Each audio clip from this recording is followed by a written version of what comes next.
오늘 우리에게 주시는 하나님의 말씀입니다. 구약의 말씀 시편 18편 20절에서 34절까지 말씀입니다.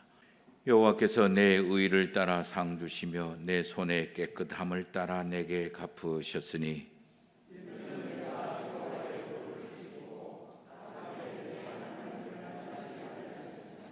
그의 모든 규례가 내 앞에 있고 내게서 그의 율례를 버리지 아니하였음이로다.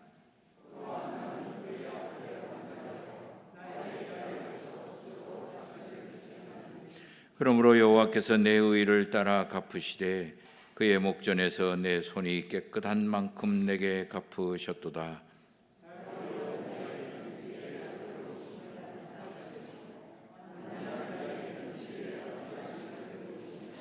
깨끗한 자에게는 주의 깨끗하심을 보이시며 사악한 자에게는 주의 거스르심을 보이시리니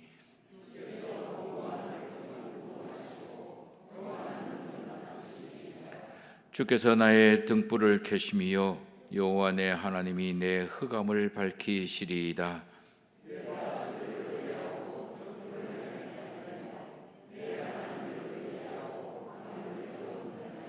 하나님의 도는 완전하고 여호와의 말씀은 순수하니 그는 자기에게 피하는 모든 자의 방패시로다.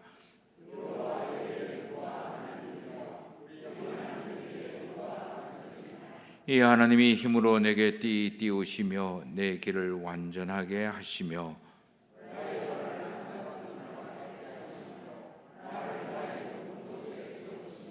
내 손을 가르쳐 싸우게 하시니 내 팔이 놋 활을 당기도다. 아멘. 신약의 말씀입니다. 마태복음 5장 43절에서 48절까지 말씀. 또 내 이웃을 사랑하고 내 원수를 미워하라 하였다는 것을 너희가 들었으나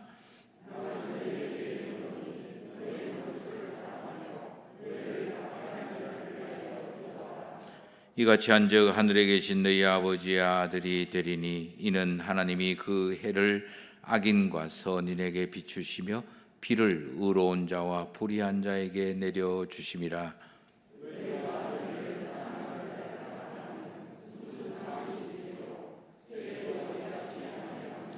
또 너희가 너희 형제에게만 무난하면 남보다 더하는 것이 무엇이냐? 이방인들도 이같이 아니하느냐? 그러므로 하늘에 계신 너희 아버지의 온전하심과 같이 너희도 온전하라. 아멘. 아직도 햇살은 따갑고 덥습니다. 그러나 보이십니까? 햇빛의 빛깔이 가을빛으로 색으로 바뀌었습니다. 하나님의 역사하심이 느껴지기 시작합니다. 이렇게 하나님의 살아계심의 역사가 오늘 예배를 드리시는 모든 성도님들과 가정과 손으로 하는 모든 일에 평온함과 형통함으로 열매 맺어지게 되시는 이를 예수 그리스도의 이름으로 축원합니다. 원래 들어서 내가 믿는다라고 하는데 믿는 게 도대체 뭘 믿는다라는 말이냐? 연초에 정리를 했습니다. 묵상했고 그래서 이렇게 믿음의 길을 걸어간다고 하는데 걸리적거리고 방해하고 그리고 못 가게 하는 것들은 무엇일까? 어떻게 이길까? 믿음의 방해물에 관해서 묵상을 했고요. 그러면 본격적으로 믿음의 길을 걸어가는 것은 어떤 것일까? 여기에 대해서 묵상해 봤습니다. 결론적으로 요약을 하면 내 모든 것은 하나님이 주관하신다. 하나님의 뜻이 있다라는 거예요. 하나님의 계획이 있고 그렇다면 내 생활 속에서 하나님의 뜻을 찾고 하나님을 뜻을 듣고 믿고 따라가는 게 중요하다. 그게 내 인생을 복되게 만드는 거다. 그게 나를 하나님의 사람으로 살아가게 만드는 거다. 이런 이야기입니다. 그렇다면 이제 질문이 하나 생기는 거죠. 정답 없다라고 하는 믿음의 길에서 하나님의 뜻을 내 일상에서 어떻게 찾아낼까? 하나님의 뜻은 어떤 것일까? 어떤 유형, 어떤 모습으로 살아가면 하나님의 뜻을 쫓아 살아가게 되는 것일까? 이런 질문에 대한 대답이 필요합니다. 저와 여러분들은 모두가 다 소명자입니다. 하나님이 선택하고 하나님이 부르셔서 이곳에 와 계시고 믿음의 길을 걸어가는 하나님이 부르시는 소명자예요. 하나님은 예수 그리스도를 통해서 예수 그리스도 안에서 우리를 새롭게 만드시고 하나님의 자녀로 만드셔서 우리의 일터, 우리의 일상으로 파송을 하시는 거예요. 그래서 거기 가서 해야 할 일이 있어요. 그렇기 때문에 사명자라고 이야기합니다. 우리는 소명을 받았다. 신학교 신대원 들어갈 때 묻는, 계속해서 몇 번씩 묻고 점검하는 게 소명 의식이 있느냐, 소명을 받았느냐 못 받았느냐라는 것들을 묻고 확인을 합니다. 시험관들이. 그래서 우리는 소명을 받았다 또는 사명을 받았다, 사명자다, 소명자다 그러면 우리 목사가 된다든가 아니면 선교사가 된다든가 하나님을 위하여 특별한 일을 부여받고 파송된 그런 사람들이라고 여겨집니다. 뭐 틀린 말은 아닙니다. 맞습니다. 그러나 우리가 좀 더 넓게, 좀 더 깊게 생각을 하면 나도 그러면 하나님의 부름을 받고 여기에 와 있어. 그리고 나도 그러면 내 일상생활 속에서 하나님이 이렇게 살아라, 내 입이 되다오, 내 눈이 되다오, 내 마음이 되다오, 내 손길이 되다오, 이런 일을 내 대신에 좀 해줄 수 없겠니? 라고 일을 부탁을 하셨어요. 그러면 여기에 있는 모두가 다, 예수 그리스도를 믿는 믿음의 사람 모두가 다 하나님의 부르심을 받았으니 소명자이고, 그리고 하나님으로부터 내 일상으로 보냄을 받은 파송된 바로 사명자가 되는 거예요. 그러면 우리가 내 일상에서 해야 되는 하나님의 일, 수행하고 이루어야 되는 하나님의 일은 무엇일까? 지난주에 첫 번째 바로 하나님께 영광을 돌리게 하라라고 하는 거였어요. 그래서 저와 여러분들의 일상생활의 목적이 내가 소명자고 사명자지, 그러면 하나님의 일을, 하나님의 영광을 드러내는, 하나님의 이름을 높이는, 하나님을 살아계심을 증명하는 그런 일을 제1순위로 해서 이루어 나가고 이루기 위해서 애써야 되는 거예요. 그게 사명자의 삶이에요. 이게 저와 여러분들의 삶의 목적이 돼야 되겠죠. 이런 게 어떤 거냐? 착한 일이고 선한 일이다. 착한 일을 하고 선한 일로 여겨지려면 어떻게 해야 되느냐? 바로 빛으로 그리고 소금으로 살아야 돼요. 그래서 맛깔나는, 나를 맛깔낼 수 있는 그런 세상으로 만들어야 된다, 그런 이야기였어요.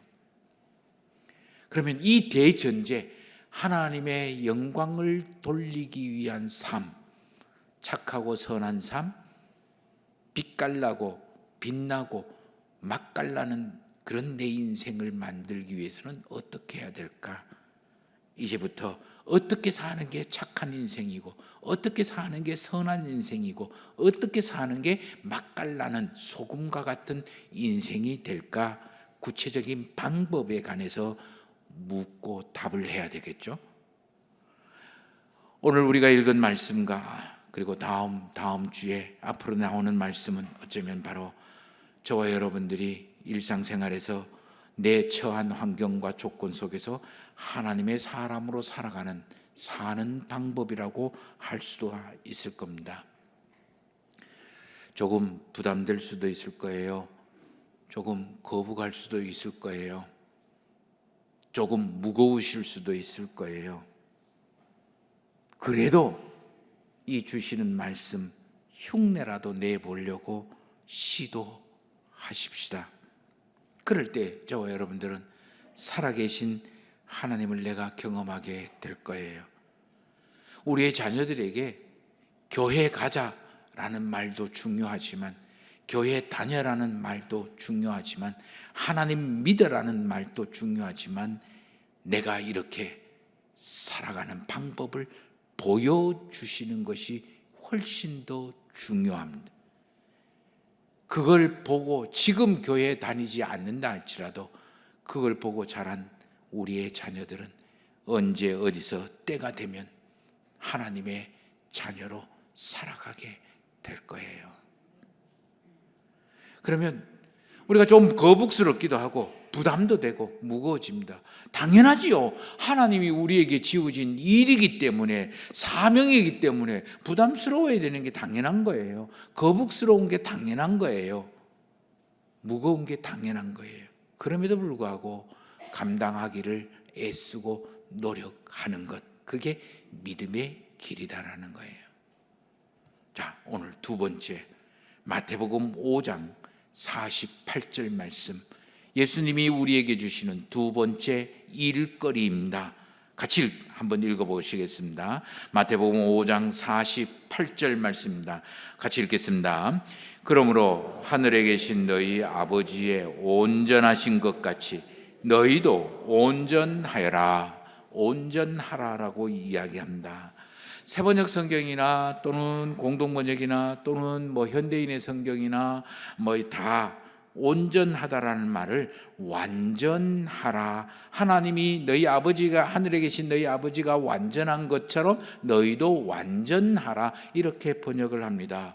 영어 성경을 봐도 퍼펙트, 그러니까 완전이라고 의미로 번역을 하는 것, 가까운 말로 번역을 하는 것 같습니다. 완전이나 온전이나 거기에서 거기입니다만은 저는 완전이라는 그런 말보다는 온전이라는 말이 더 공감이 되고 더 느껴지는 느낌이 더 많이 옵니다.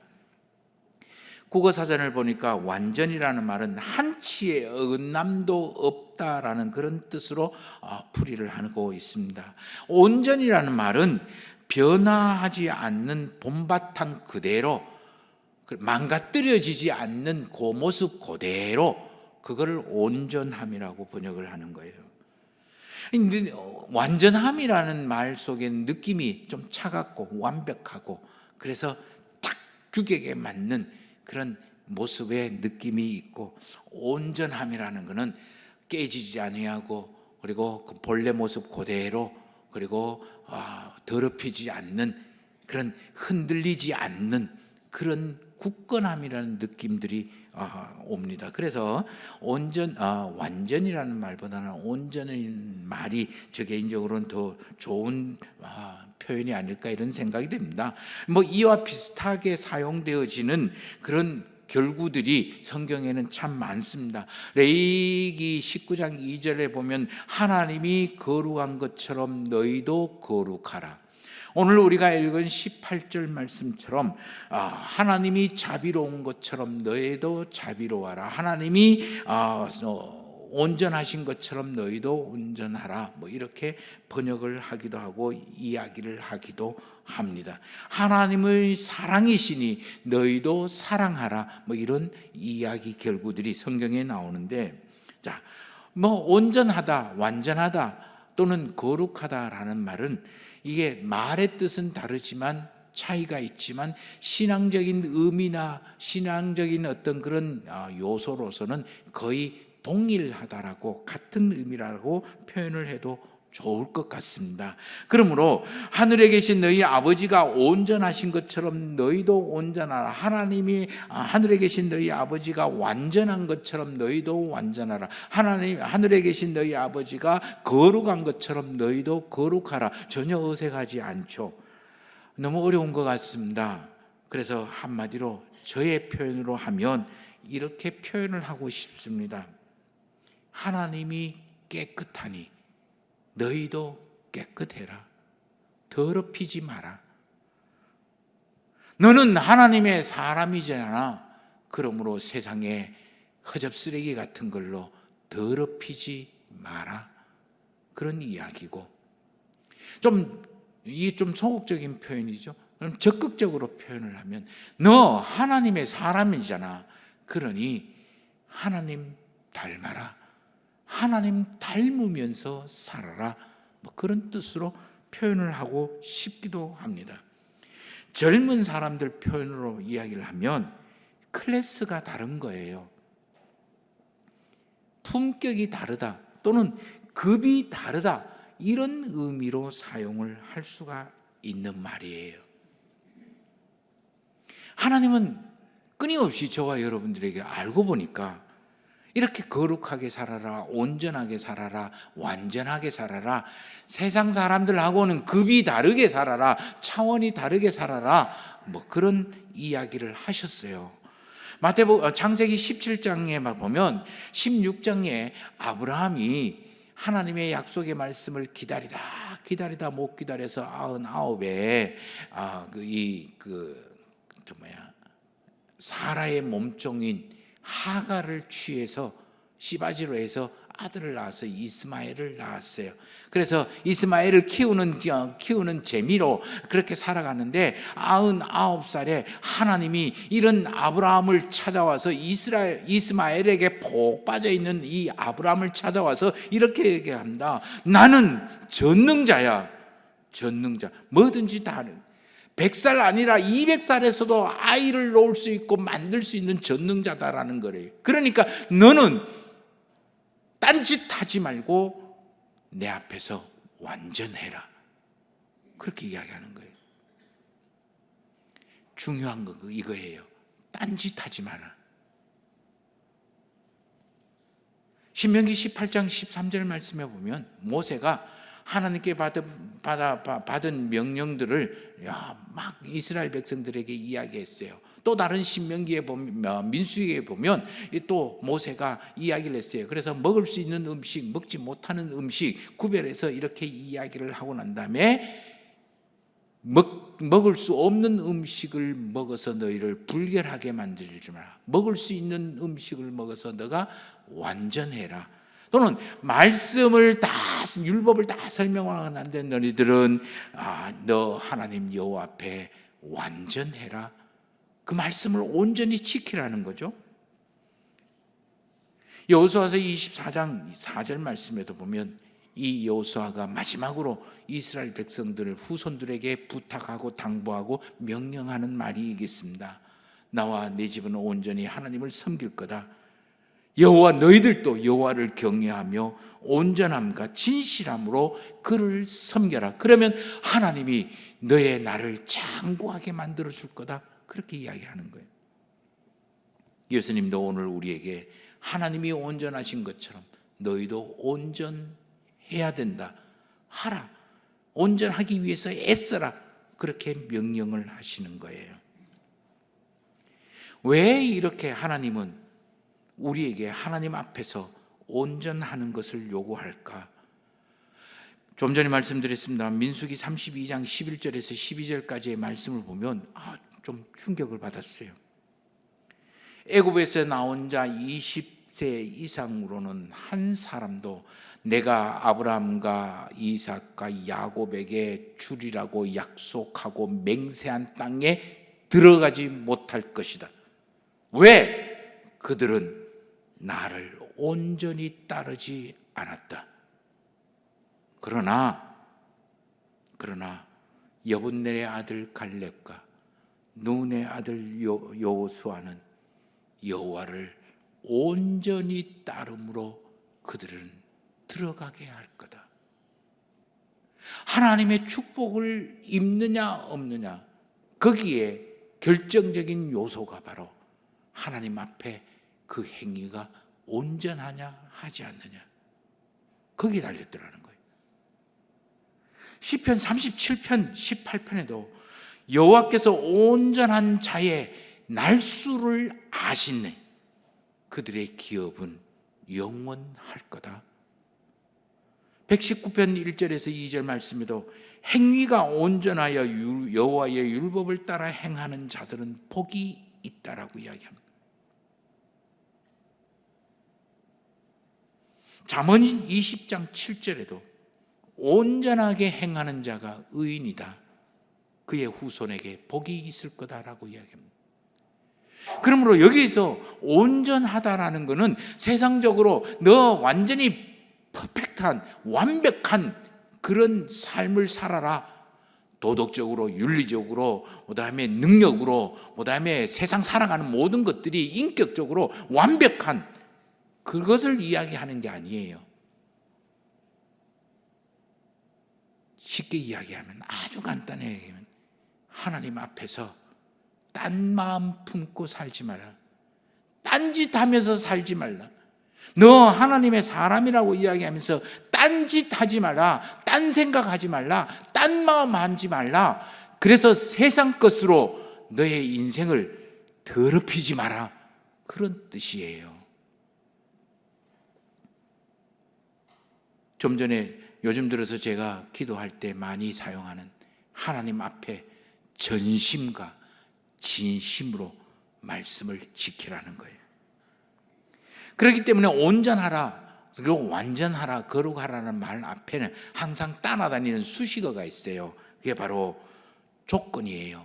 바로 하나님 앞에서 너의 행위가, 마음이 아니라 행동이 바로 온전하라는 거예요.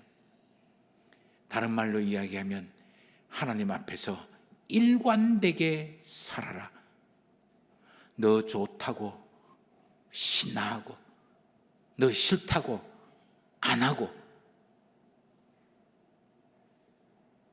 너 원한다고 열심히 하고, 네 좋아한다고 열심히 하고, 나 그거 싫어, 하기 싫어, 나 그거 하는데 불편해, 내 지금 그거 하는데 힘들어, 그렇다고 하지 않고 이런 짓 하지 말라라는 거예요. 믿음 생활에서 하고 싶다고 하고 하기 싫다고 하지 않고, 거기에 내 싫어하는 것이 있기 때문에 안 하고, 거기에 내가 좋아하는 것이 있기 때문에 하고, 이게 아니라는 거예요.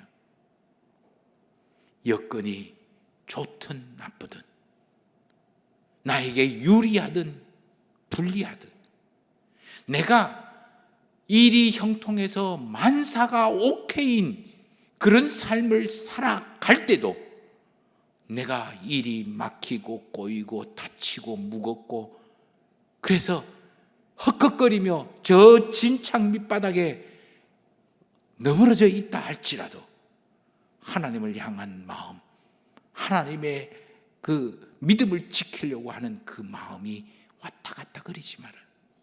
한결같이 일관되라는 거예요. 그게 믿음의 길이고, 이게 온전함이라는 거예요. 에이, 그렇게 어떻게 살겠습니까? 사람은 누구나 다 환경과 조건에 이리저리 휩쓸리면서 사는 거죠. 뭐 그렇게 생각합니다. 그럴까요? 창세기 6장 9절의 말씀을 보면, 노아를 보고 당대의 완전한 자라, 그는 하나님과 동행했다라고 이야기합니다. 좀 전에 말씀드린 것처럼 민수기 32장에 보면 갈렙과 여호수아, 하나님 앞에 완전한 자였다. 사무엘하 22장 24절 말씀에 보니까 다윗 왕 자기 삶을 회고하면서 고백하면서 내가 그의 앞에 완전하여 스스로 지켜 죄악을 피하였다. 다윗이 이런 고백을 하고 있어. 자기는 완전했다라는 거예요. 우리가 알기로는 다윗은 엄청난 죄를 범하고 피도 많이 흘렸는데 하나님 말씀 붙들고 살았다라는 거예요. 율법 붙들려고, 때로는 넘어질 수 있어, 때로는 처박힐 수도 있어, 때로는 주저앉을 수도 있어. 그럼에도 불구하고 내가 다시 하나님의 말씀으로 일어서 걸어왔다, 뭐 그런 뜻이겠죠. 사무엘 열왕기상 8장 61절의 말씀을 보면 솔로몬이 성전을 짓고 성전을 봉헌한 다음에 성전에서 하나님의 축복의 말씀을 듣고 이스라엘 백성들을 하여 선포를 합니다. 너희의 마음을 우리 하나님께 온전히 바쳐서 완전하게 하면 오늘과 같이 그의 법도를 행하여 그의 계명을 지켜라. 하나님이 이 성전을 통해서 약속하신 복을 받게 될 거다. 그렇게 이야기하는. 욥기 1장 1절 말씀에 보면 더 기가 막힙니다. 세상으로, 욥은 동방에서 세상으로부터, 세상 사람들로부터 완전하고, 하나님으로부터 온전하고, 사단으로부터도 온전하다, 그런 이야기를 들은 거예요. 오죽했으면 사단이 욥이 걔가 진짜 온전한지 아닌지 내 한번 흔들어 볼까요? 그렇게 이야기할 정도예요. 사도 바울은 골로새서 1장 28절에서 우리가 복음을 전파하고 권하고 가르친 그 이유가 뭔지 아냐? 각 사람을 그리스도 안에서 완전한 자로 세우기 위함이었다. 그렇게 복음이라는 것 자체가 하나님 앞에 온전한 사람으로 만들기 위한 거다라는 이야기예요. 모세도 여호수아도 다윗도 솔로몬도 예수님도 사도 바울도 예수 그리스도를 믿는 하나님을 믿는다라고 하는 모든 사람들은 다 이 온전한 모습을 유지를 했던가, 이 온전하게 되기 위해서 애쓰고 노력을 했던가, 그리고 넘어지고 힘들고 그리고 때로는 실패했다 할지라도 다시금 온전함을 향하여 나아갔던 사람들이었더라는 거예요. 그러므로 저와 여러분들도 충분히 이 명령을 수행할 수 있고 수행해야 한다라는 거예요. 그러면 어떻게 하면 이렇게 온전함을 이루고 온전함을 향하여 나아가고 온전하게 될까요? 오늘 마태복음 5장 48절 말씀 처음에 나오는 그러므로라는 단어에 주목해 보십시다. 그러므로라는 말은 결론을 낼 때, 마무리 지을 때 그때 사용되는 말이죠. 짧게는 바로 앞에 나오는 내 이웃을 사랑하고 원수를 사랑하고 박해하는 자를 위해서 기도하라는 말의 결론 부분이겠지만, 넓은 의미로서 그리고 좀 멀리 생각을 하면 앞에 나오는 17절 말씀부터 예수님이 설명했던 여러 가지 이야기의 내용의 전체 결론에 해당되는 말이라고 할 수가 있어요. 그러므로 내가 이런 모습으로 살아가면 온전한 거구나, 이런 마음으로 살아가면 온전해지는 거구나, 그 온전함으로 갈 수 있구나라고 생각해도 과언이 아닙니다. 우리 지금부터 17절 말씀부터 우리 성경을 한번 보시기를 바랍니다. 우리 마태복음 5장 17절 말씀입니다. 내가 율법이나 선지자를 폐하러 온 줄로 생각하지 말라. 폐하러 온 것이 아니요 완전하게 하려 함이다 라고 이야기를 합니다. 세상은 자기 이익이나 자기 유익이나 그리고 자기 편한 거나 자기 좋은 것 쫓아 살아갑니다. 그런데 하나님의 사람인 너는 하나님의 말씀, 율법을 쫓아 율법을 이루고 말씀을 이루기 위해서 살아라. 말씀이 너의 삶의 기준이 되고 방법이 되고 힘이 되고 목적이 되게 살아라. 그렇게 살려고 애써라. 그게 온전하게 되는 거고 온전함을 이루는 법이다라는 21절 말씀을 보십시다. 옛 사람에게 말한 바 살인하지 말라. 누구든지 살인하면 심판을 받게 되리라 하였다마는 것을 너희가 들었다. 그러나 나는 너희에게 이르노니 형제에게 분노하는 자마다 심판을 받게 된다라고 이야기합니다. 살인하는 것, 내가 사람을 죽이는 것 넘어서서 하나님께 나오기 위하여 예배를 드리러 나오기를 위하다가 내 형제를 분노하게 만들거나 내 형제를 화나게 만들거나 내 형제를 원망스럽게 만들거나 그리고 짜증나게 만든 일이 있으면 가서 먼저 화해하고 와서 예배를 드려라라고 이야기합니다. 이 말은 세상에서 사람보다 생명보다 우선되는 게 없다. 너희들이 살아가는 세상 현장에서 사람이 살아가는 것 그리고 생명이 살아가는 것보다 우선되는 것은 딱 한 가지밖에 없어요. 그게 바로 하나님이다. 그런데 세상은 사람보다 이윤이, 세상은 사람보다 명예나, 세상은 사람보다 권력이, 힘을 쫓아 살아가라고, 그래야 너의 인생이 성공한 인생이라고 이야기를 합니다. 그러나 너희는 하나님의 사람이 아니냐, 그거보다는 한 수 위여야 지지 않느냐. 사람을 우선으로 여기고 생명을 우선으로 여겨라. 다른 사람을 살려내는 일에 우선을 여겨라. 그깟 돈 때문에, 그깟 명예 때문에, 그깟 권력 때문에 다른 사람을 짓밟고 원한사하게 만들고 분노하게 만들고 원한을 품게 만들지 말라, 그런 이야기예요. 돈 버는 것도, 일하는 것도, 권력도, 명예도, 자존심도 다 살기 위한 거예요. 살려내기 위한 거잖아요. 27절 말씀을 보십시다. 또 간음하지 말라 하였다라는 것을 너희가 들었으나 나는 너희에게 이르노니 음욕을 품고 여자를 보는 자마다 마음에 이미 간음했다. 음욕을 품고 여자를 보는 자마다 마음에 이미 간음하였다. 세상은 자기 욕망에 따라서 살아간다. 그 욕망을 이루기 위해 채우기 위해서 살아간다. 그러나 너희가 하나님의 사람이라고 하나? 그러면 너희는 사랑을 쫓아 살아라. 긍휼을 쫓아 살아라. 사람을 불쌍히 여길 줄 알아라. 그런 이야기. 사랑할 줄 알아라. 사랑하면서 살아라. 33절 말씀을 보십시다. 또 옛사람에게 말한 바 헛맹세를 하지 말고 내 맹세한 것을 주께 지키라 했다는 것을 너희가 들었으나 나는 너희에게 이르노니 도무지 맹세하지 말지니 하늘로도 하지 말고 이는 하나님이 보좌가 됨이라. 그리고 맨 마지막에 오직 너희 말은 옳다 아니라 하라. 이에서 지나가는 것은 다 악으로부터 난다라고 이야기합니다. 자기 의사를 분명히 하고 그리고 다른 너의 의사가 분명히 하듯 상대방의 의사가 분명하다. 그러므로 차별하지 말라.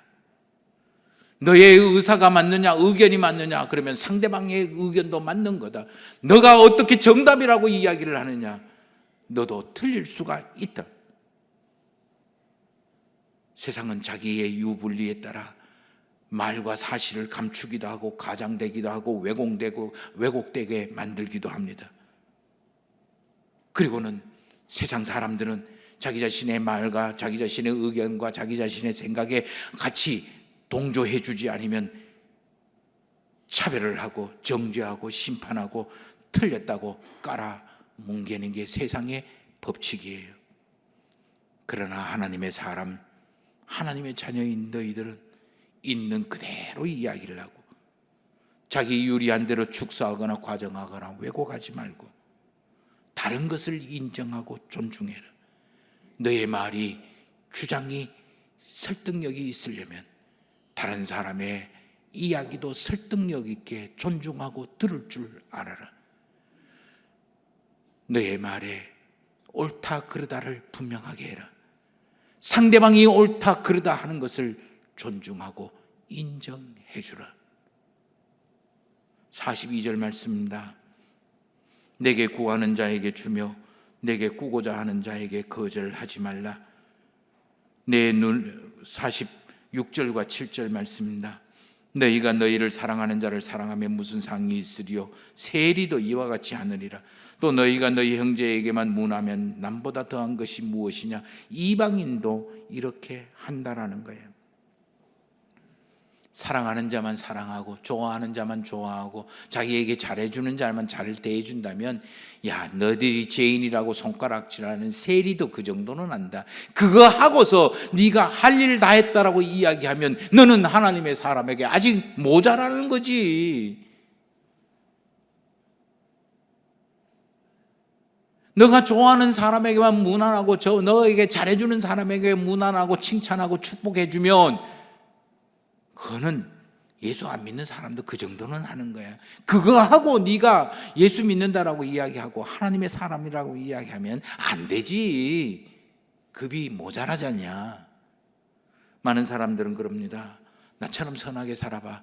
나 법 없이 살아갈 수 있어. 예수 믿으면 예수 믿어서 나 법 없이 살아가세요. 그 정도는 예수 안 믿는 사람도 얼마든지 그 법 없이 살아가는 사람 있어요. 구제하는 거. 내 정도는 하면 구제하면 되지. 구제하는 것 정도 예수 안 믿는 사람도 그리고 굿네이버스나 칠드런이나 아니면 이런 곳에 구제하고 다 할 거 해요. 그거 가지고 예수 믿는다라고 이야기하면 안 된다. 너 기준을 높여. 그렇게 이야기하는 거예요.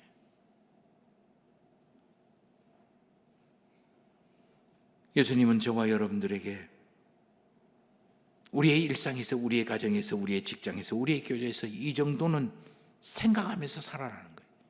그래야 이 정도 하려고 애쓰고 노력하면서 살아라는 거예요. 적어도. 그래서 하나님이 너를 대하는 것처럼 이 세상에서 살아라. 그렇게 하나님 닮기라도 해라. 닮는 게 안 된다면 닮으려고 흉내라도 내라. 흉내를 내는 것도 아직 안 된다면 흉내 내려고 애쓰기라도 해라는 거예요. 너가 있는 곳에서 하나님의 눈이 되고, 너가 있는 곳에 하나님의 얼굴이 되고, 너가 있는 곳에 하나님의 손이 되고, 너가 있는 곳에서 하나님의 입이 되고, 너가 있는 곳에서 하나님의 마음을 전달할 수 있는 통로가 되라. 저와 여러분들은 하나님의 부르심을 받아서 예수 그리스도 안에서 새롭게 됐습니다. 그러므로 저와 여러분들은 이 땅에서 살아가는 하나님의 형상입니다. 세상이 다 그렇다고 우리도 그러면 안 됩니다. 세상보다 차원이 높아야 합니다. 이걸 경상도 말로, 순수하게 경상도 말로 뭐라고 표현하는지 아십니까? 우리는 세상보다 우찔이다. 왜 안 웃으시는지 모르겠네. 다르다라는 거예요. 우찔이에요. 질이 다르다. 그런데도 이 예수 그리스도를 믿는 것 때문에, 또 예수 그리스도를 믿는 생활 때문에 우리 손해보고 아파하고 힘들어 그렇게 해오신 분, 자존심 많이 상하신 분 잘하셨어요. 그게 정답이에요. 맞는 거예요. 잘 사신 거예요. 특별히 혼자 예수 그리스도를 믿으신 분들, 남편인데 부모들한테 손가락질 당하고 자존심 상하고 예수 믿는 것 때문에 협박당하기도 하고, 그럼에도 불구하고 마음 변하지 아니하고 진심과 전심으로 넘어지고 엎어지면서까지 여기까지 오신 것 참 잘하셨어요. 그게 정답이에요. 그게 믿음의 길이에요. 포기하지 마시기를 바랍니다. 이 길 하나님께서 반드시 보상 응답해 주실 겁니다. 우리 한번 따라해 보십시다. 지난주에도 했습니다.